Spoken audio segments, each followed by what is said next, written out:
Dans Bon et à savoir, chaque semaine, nous voyageons dans les coulisses de notre alimentation. Au menu, secrets de fabrication, produits du terroir exceptionnels, conseils de grands chefs pour cuisiner malin et pas cher. Un moelleux, une sardine, à suivre un cochon, un saumon. Christian Etchebest, un chef basque installé à Paris, a décidé de quitter ses fourneaux pour nous guider dans cette aventure étonnante et délicieuse. Ce soir, spécial Noël. Christian prend de l'avance et vous invite à faire comme lui, préparer un réveillon délicieux et pas cher. Aujourd'hui, je suis dans les Landes à Peyrehorade pour vous faire découvrir tous les secrets du foie gras. Le foie gras, vous verrez comment on le fabrique, mais aussi comment le faire dès demain, vous-même, à partir de foie frais. Vous verrez, il n'y a pas plus simple. Au sommaire aussi, la traditionnelle dinde de Noël. Elle vous fait peur, on l'a dit, sèche et difficile à rôtir. Nous allons vous donner l'astuce de chef qui simplifiera pour toujours votre manière de la cuisiner. Résultat délicieux garanti.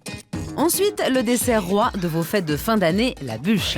Alors ce soir, pour rêver des bûches incroyables, la bûche commode, réalisée pour vous par le meilleur pâtissier du monde, la bûche science-fiction, qui se met à fumer quand on la découpe, mais nous vous dirons aussi comment réaliser vous-même, et pour 8 € seulement, une bûche hors du commun.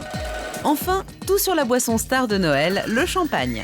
Vous allez découvrir les secrets de fabrication qui font la grandeur de ce vin d'exception. Et nous vous donnerons aussi des astuces pour se procurer de très bonnes bouteilles à moindre coût.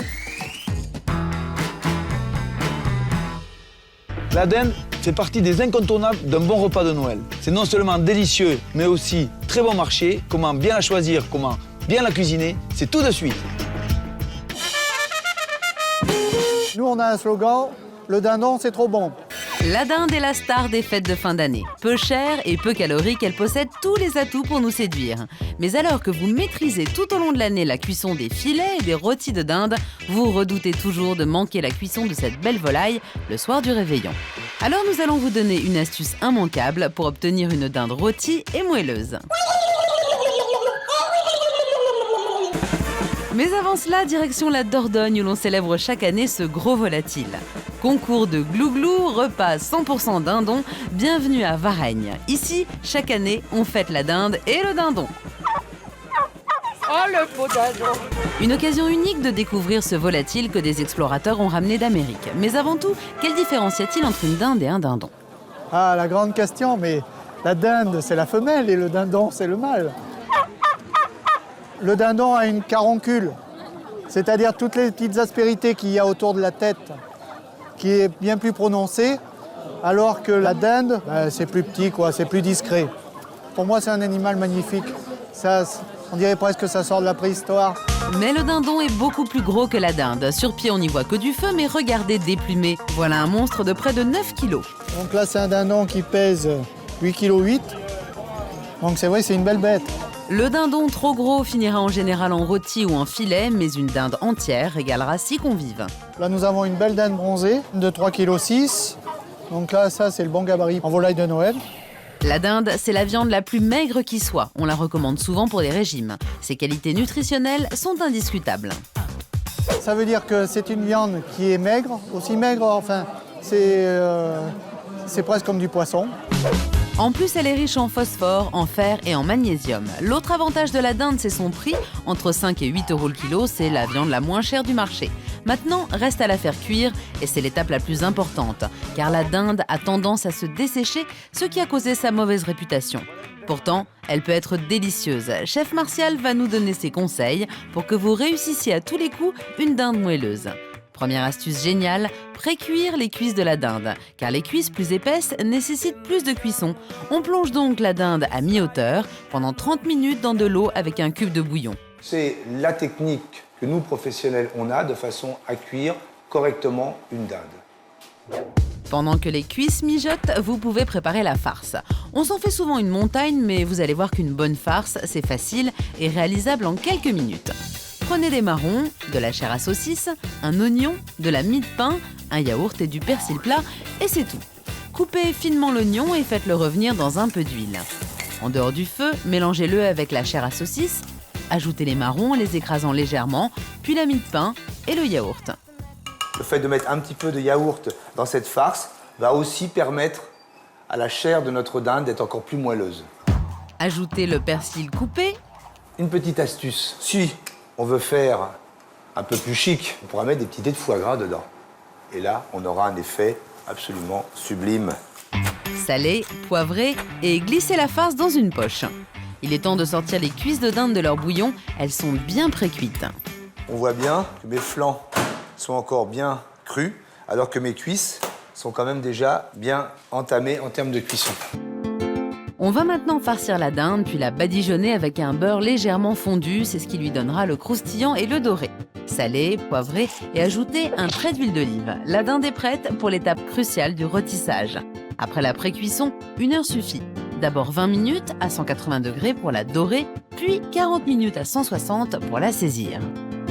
Plus on cuira à basse température et plus on conservera le jus dans la chair, dans le muscle. Avec les conseils de Chef Martial, vous n'obtiendrez plus jamais une dinde sèche. On enfourne la dinde dans un plat à large rebord et on arrose plusieurs fois la dinde pour obtenir une belle coloration et pour que le jus pénètre bien dans la chair. C'est ça qui la rendra moelleuse. On va tout simplement alors soit utiliser un outil très pratique, vous voyez, et arroser la dinde toutes les 5 à 10 minutes. Plus on l'arrosera, et meilleur sera le résultat. Mais à la maison, regardez, avec une simple louche, on peut aussi très bien s'en sortir, ou même une grosse cuillère à soupe. D'arroser sa volaille, c'est le secret pour avoir une dinde ou une volaille bien juteuse. Il faut arroser très souvent. Cuire une dinde, ça demande de la patience, des arrosages répétés. Et pour voir si la dinde est cuite, voici une dernière astuce. En piquant la cuisse ici, et là, si le jus qui coule est rouge, je ne suis pas encore cuit. Par contre, si on a un jus qui est blanc, qui coule, là, on est en fin de cuisson. Pour une dinde de 6 kg, dorée et moelleuse, comptez donc en tout 1h30 de cuisson. On voit bien que les filets ont bien conservé leur moelleux. La chair est gorgée de sauce, légèrement rosée, et la farce est onctueuse. Et quelques gouttes de notre jus de cuisson par-dessus. Et en la dégustant, on va vous souhaiter un très joyeux Noël. Grâce à toutes ces astuces, votre dinde de Noël est maintenant inratable. Et avec ses qualités nutritionnelles indéniables, un rapport qualité-prix excellent, le dindon a vraiment tout pour plaire, même son cri inimitable.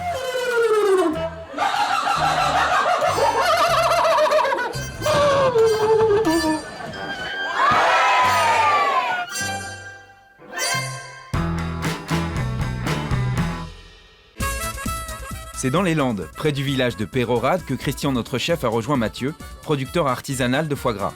Direction la campagne pour une rencontre avec Jacques, éleveur de canards depuis 30 ans. C'est l'un des meilleurs fournisseurs de Mathieu. Mais à la campagne, il ne faut pas avoir peur de marcher dans la boue. Ah, attention Christian, et oui, ça glisse. Bonjour Jacques, ça va? Ça va, merci. Ici, les canards sont chouchoutés. Ils grandissent au grand air dans des prés et sont nourris exclusivement d'aliments naturels. Moi, en arrivant là, je regardais ces canards. Ouais. Qu'est-ce qu'ils sont beaux. Je trouve ce plumage qui est extraordinaire. Alors ça, c'est un canard qui est un canard rustique. On l'appelle le picaillon. Ils mangent quoi, ces canards? Là, actuellement, ils ont du maïs, ouais. Moitié farine, moitié grain, et de l'aliment complémentaire qui amène les protéines. Et pour faire un bon foie gras, il ne faut pas que les canards soient stressés. Ils sont nourris par la main d'un seul homme, en douceur, et vivent sur un terrain adapté. Donc on va choisir déjà des terrains en pente, de façon à ce que l'eau s'écoule et qu'il ait des endroits où il puisse avoir les pâtes au sec, de l'herbe, très important, et de l'espace. Donc je pense que ceux-là, je les amènerai jamais à Paris, non? Non. Pas sûr que ces canards supportent la vie parisienne, Christian. D'autant plus qu'ils ont encore besoin de 2 à 3 rations quotidiennes de maïs pendant 15 jours. Leur foie fabriquera ainsi naturellement les graisses qui en feront un bon foie gras. Arrivés à terme, les canards sont abattus et vidés de leur foie. Les carcasses finiront en magret, confit et rillettes. Les foies, eux, sont triés en fonction de leur qualité. Christian et Mathieu vont vous montrer comment choisir et préparer un délicieux foie gras mi-cuit. Une recette simple et surtout bien moins chère qu'une préparation en conserve. Montre-moi. Voilà. Alors je vais t'en prendre un, tu vois. Voilà. Ce foie-là, c'est un foie qui fait à peu près 500 grammes. C'est un foie qui a la bonne couleur, beige clair. Et c'est un foie qui a aussi une souplesse. Ça, c'est important. Un foie magnifique, mais il va falloir le dénerver avant de le cuisiner. Alors tout le monde stresse, le foie gras, comment on fait, les nerfs, tout ça, je connais par cœur, tout le monde. Aujourd'hui, on va tout vous montrer. Tout d'abord, retournez le foie et bien écarter les 2 lobes. À l'aide d'un petit couteau, incisez le lobe droit pour découvrir le nerf. Tirez dessus délicatement sur toute la longueur.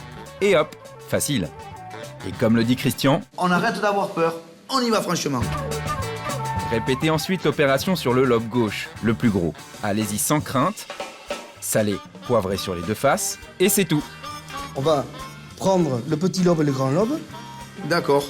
Et on va pousser le petit lobe au fond, comme ceci. Et on va replier le grand. Voyez? Quelle technique? Et on va pousser le tout au fond. Puis il ne faut pas avoir peur de le presser. Voilà. C'est une vraie technique. Hop, Mathieu, là, on ferme et le foie gras, il est prêt. Maintenant, une casserole, de l'eau, on la met à 75 degrés, on prend notre foie gras, on le plonge dedans, 1h30, on le sort, on l'essuie, on laisse refroidir, et au frigo. Et le foie gras, c'est fini. C'est fini. On n'a plus qu'à le déguster. Tout à fait. On y va, on va le déguster. Allez. Des foies frais, vous en trouverez chez votre boucher ou votre volailler. À environ 20 € les 500 grammes, ça vaut le coup. Préparez-le dès demain pour le réveillon, car il va se conserver au moins 3 semaines après sa cuisson. Le foie gras entier mi-cuit comme celui de Mathieu, c'est le top du foie gras. Mais sachez qu'il existe d'autres préparations moins chères, comme le bloc de foie gras, fait de morceaux de foie, ou encore la mousse dont la teneur en foie varie entre 50 et 75%. Retrouvons Christian à Peyrehorade pour la dégustation. Bon, Mathieu, on a tout préparé, on a assaisonné, on l'a cuit. Bon, maintenant, on va quand même le déguster, ce foie gras. C'est là qu'on va voir si ce foie tient toutes ses promesses. Hein. Pour Christian, jamais de pain brioché, mais du pain de campagne. Petite astuce, pour bien démouler et couper un foie gras, trempez votre couteau dans de l'eau bien chaude. Allez, je vais la couper en deux, on va se la partager. Parce que là, c'est un peu copieux. Hein. Non, non, non, attends, oh. C'est un peu copieux, oui, quand même. Oh. Pour manger des lichettes de foie gras, ça ne nous intéresse pas. Non. Et là, on y va franco, hein. Dans le foie gras, c'est franco. Hein.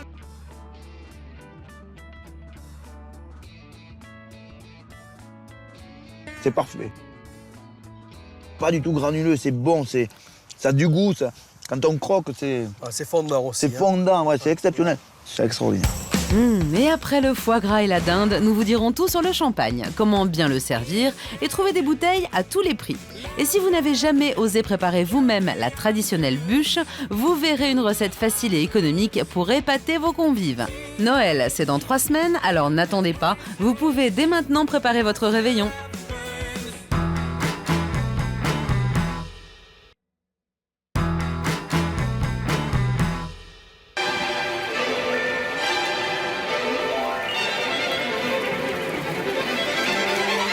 Si je vous dis Père Noël, scie, hache, champignons, luterne, vous pensez à quoi? À la bûche, bien sûr. Le dessert traditionnel par excellence. Voici le top 3 des bûches les plus incroyables. Le dessert roi de vos fêtes de fin d'année, c'est la bûche. Du coup, de nombreux pâtissiers redoublent d'imagination. Et chaque année, il y en a pour tous les goûts. Vous allez découvrir le top 3 des bûches incroyables de cet hiver. La bûche en forme de commode, la bûche moléculaire qui, vous ne rêvez pas, fume, mais surtout le plus fort, la bûche incroyable que vous pourrez refaire chez vous. Avec une bouteille de plastique, des ingrédients étonnants comme l'olive, vous réaliserez un dessert surprenant pour 12 personnes et pour un prix défiant toute concurrence.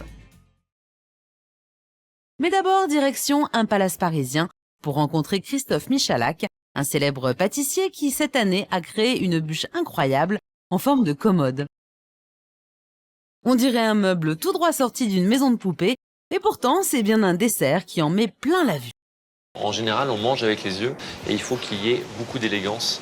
Pour moi, c'est très important. Bien évidemment, l'élégance est naturelle, mais lorsqu'on mange, il faut que le goût soit bien meilleur que l'élégance.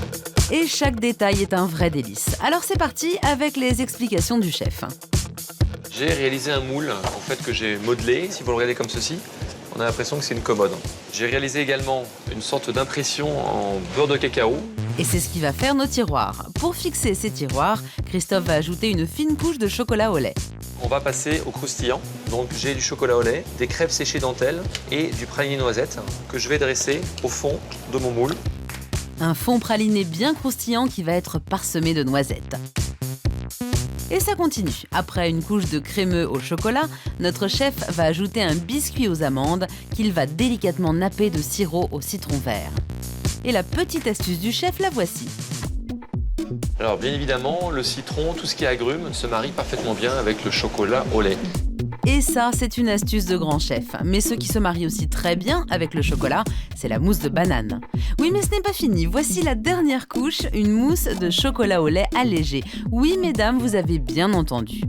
Et pour la touche finale, Christophe va glacer la bûche avec un chocolat brillant. Maintenant, il ne reste plus qu'à rajouter les derniers détails qui sont aussi en chocolat. Bref, pas commode à réaliser, mais ce mobilier si précieux mettra tous vos sens en émoi. À mourir. Autre ambiance pour notre deuxième bûche qui est très spectaculaire. Nous ne sommes pas dans un laboratoire, mais dans la cuisine d'un restaurant. Julien, son chef, fou de science, fait de la cuisine moléculaire et il a une recette fumante d'une bûche aux fraises sans fraises. En fait, les fruits ont été reconstitués à l'aide de coulis de fraises trempés dans un liquide très spécial. Ce liquide, l'alginate de sodium, coagule le coulis. Résultat, des fraises toutes rondes au cœur fondant. Ces fraises vont être le cœur de la bûche qui n'est autre qu'une tuile, elle aussi à base de fraises. Julien a ensuite réalisé une crème pâtissière au thé vert. Et sachez que le thé vert se marie très bien avec les fraises. Si vous avez chez vous du thé vert et pour une salade de fraises, c'est deux choses qui vont très bien ensemble pour justement le contraste qu'elles apportent. Pour les extrémités, notre chef va ajouter 2 rondelles de guimauve, mais la touche finale, ce sont des bâtonnets de neige carbonique. En fondant dans le coulis, ils vont dégager une épaisse fumée. Sachez tout de même que la neige carbonique doit être manipulée avec précaution et par des professionnels. Et voilà une vraie bûche incroyable qui mettra le feu à votre soirée. Ces bûches spectaculaires vous ont plu ? Nous allons vous montrer comment réaliser vous-même très facilement une bûche aux saveurs étonnantes. Suivons Cyrielle pour un cours particulier dans l'atelier d'un grand chef, celui de Guy Martin avec Rudy Lenné. Et vous allez voir, c'est très simple. Tous les ingrédients, vous les trouvez facilement dans le commerce. Il vous faut de la farine, 4 œufs, du sucre, de l'huile d'olive, des framboises, des olives noires, ça c'est original, et de bouteilles en plastique. Ça va nous servir à réaliser nos moules. Plus besoin de moules, voici une astuce qui vous coûtera 3 fois moins cher et qui pourra en plus s'adapter au nombre de personnes. Suivant le nombre de personnes que vous avez à la maison, on va agrandir le moule. Ah, très bien. Mais passons aux choses sérieuses. Première étape, fabriquer le biscuit et ça commence avec les œufs. Une fois les jaunes séparés des blancs, prenez le sucre et la farine. À l'aide d'un batteur, montez les blancs en neige. Une fois que les blancs commencent à mousser, incorporez délicatement le sucre puis ajoutez les jaunes. Regardez-moi ça, c'est pas joli. Mélangez avec la farine pour avoir une pâte homogène, puis étalez-la sur une feuille de papier sulfurisé. Saupoudrez avec des morceaux d'olive noire, et oui, et des framboises. Ça, c'est de la framboise surgelée qu'on a écrasée pour avoir juste les petites billes. Vous pourrez trouver des framboises surgelées à partir de 2 €. Une fois la framboise ajoutée, mettez votre pâte au four pendant 6 minutes à une température de 210 degrés. Et au bout de 6 minutes, voilà le résultat. Voilà.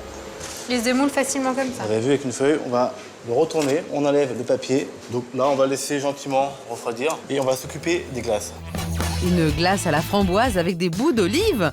Étonnant, non ? Pourtant, ces 2 saveurs se marient parfaitement et c'est pour cela que notre chef rajoute en plus 2 cuillerées d'huile d'olive et avec ça, vous êtes sûr d'épater vos invités. Il ne reste plus qu'à garnir notre bûche. Une fois le biscuit découpé et posé dans le moule, ajoutons la glace. Après une couche de glace vanille achetée dans le commerce, ajoutez notre glace à la framboise et puis le tour est joué. Il ne reste plus qu'à la décorer selon votre goût et puis à la déguster. Et pour vous, à peu près, ce dessert reviendrait à combien ? 8 €. 8 €. Le but, c'est faire une bûche réalisable à la maison, facile, jolie et surtout très bonne. Rien de plus simple pour faire sensation à moindre coût, alors bonne fête et bonne dégustation.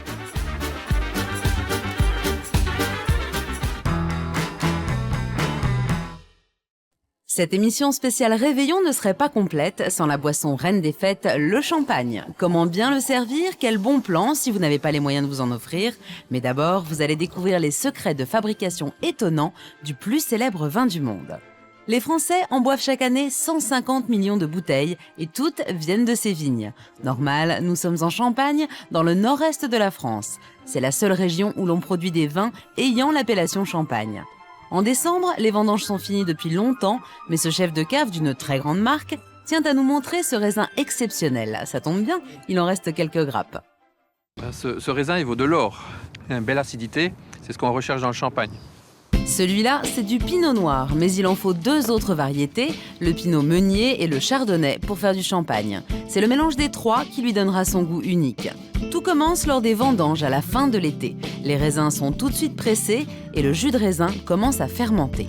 2 mois plus tard, fin novembre, le jus continue sa fermentation dans ces tonneaux. Aujourd'hui, on va le filtrer. Le vin est en train de se troubler, donc on arrive sur le dépôt du tonneau, il faut arrêter de le succier. Ce premier vin va continuer à vieillir en tonneau jusqu'au printemps. Jusque-là, rien ne différencie le champagne d'un vin blanc normal. Mais tout change lors d'une opération cruciale, l'assemblage. À la différence d'un vin classique où chaque cuvée correspond à une année bien distincte, pour le champagne, on mélange plusieurs années afin de trouver la composition idéale. Objectif, offrir aux consommateurs année après année toujours le même goût et chaque marque de champagne a le sien.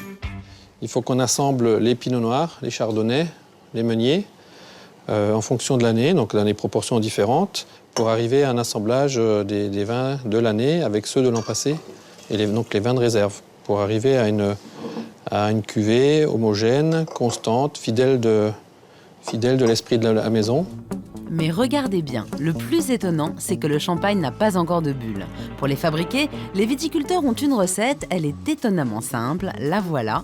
Après l'assemblage, ils vont rajouter au vin ce mélange de sucre et de levure. Et oui, c'est la même levure qu'on utilise pour toutes les fermentations alcooliques. Par exemple, la bière, le vin, le pain. Ce mélange est donc rajouté aux cuves juste avant la mise en bouteille. Voilà, pendant 1 heure, ça se mélange. Et ensuite, ça part aux bouteilles. Les bouteilles partent dans les caves et la levure fait son travail. Elle transforme le sucre du champagne en précieuses bulles. Mais comment séparer ensuite la levure du champagne? C'est pour cela que les bouteilles sont inclinées. Ainsi, la levure, plus lourde, descend doucement vers le col de la bouteille. Et pour faciliter cette descente, tous les jours, cet homme vient tourner les 50 000 bouteilles d'un 8e de tour. Oh, c'est une question d'habitude. Là, ça va faire 40 ans que je fais ça, alors donc c'est bon. Après 3 ans de remuage, le champagne est prêt. Et pour enlever le dépôt de levure, les vignerons ont une technique de choc. Ils plongent les bouteilles à l'envers dans un liquide réfrigérant à moins 25 degrés. Instantanément, un glaçon se forme dans le col, emprisonnant la levure. Dès qu'on débouche la bouteille, la pression expulse le glaçon et la levure. Aussi, donc là, on a extrait le glaçon qui emprisonne la levure et ensuite, on va passer au dosage des bouteilles. Et oui, avant de reboucher, on arrondit le goût du champagne en y rajoutant plus ou moins de sucre. Moins de 15 grammes par litre pour du champagne brut, entre 15 et 35 grammes par litre pour du champagne sec et entre 35 grammes et 50 grammes par litre pour du champagne demi-sec, le plus sucré. Il n'y a plus qu'à le boucher, à l'étiqueter et à le déguster. Le champagne, ce sont des bulles ultra fines et des arômes uniques au monde. Vous en avez acheté, comment bénéficier au mieux de sa saveur exceptionnelle? Rendez-vous dans un bar à champagne pour les conseils indispensables. Tout d'abord, à quelle température sert-on le champagne? Trop chaud, le champagne perd ses arômes. Trop frais, il les perd aussi. La bonne température est la température aux alentours de 11 degrés qui vous permet d'avoir toute l'expression du champagne. Une demi-heure dans le frigo suffit pour avoir la bonne température. Et pour le boire, une flûte ou une coupe? Une flûte, bien sûr, pour une raison très simple, c'est que l'effervescence est conservée dans ce verre. Lorsque vous prenez une coupe, cette effervescence disparaît trop vite. Et regardez, ce n'est pas moi qui vous le dis, c'est le verre.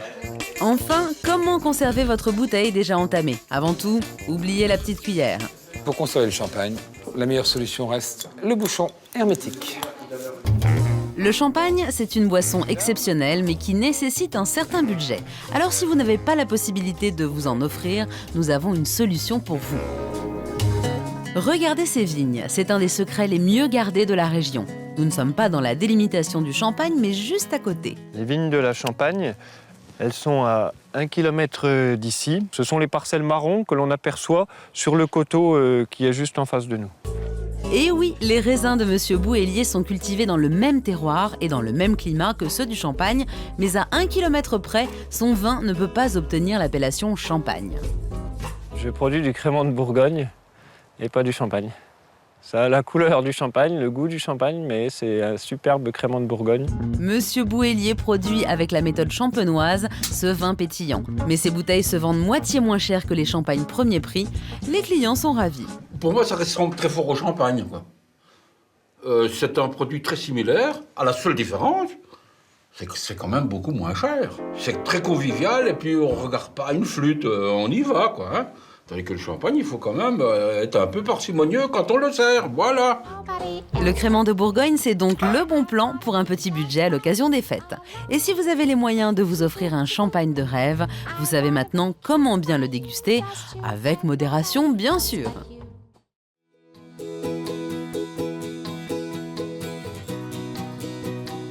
Voilà, cette émission est terminée, mais avant de se quitter, un dernier petit conseil. Vous allez sans doute acheter le sapin de Noël. N'oubliez pas d'acheter le fameux sac à sapin. Cette vente permet à Handicap International d'aider des milliers de personnes dans le monde. Alors pensez-y, on se retrouve la semaine prochaine.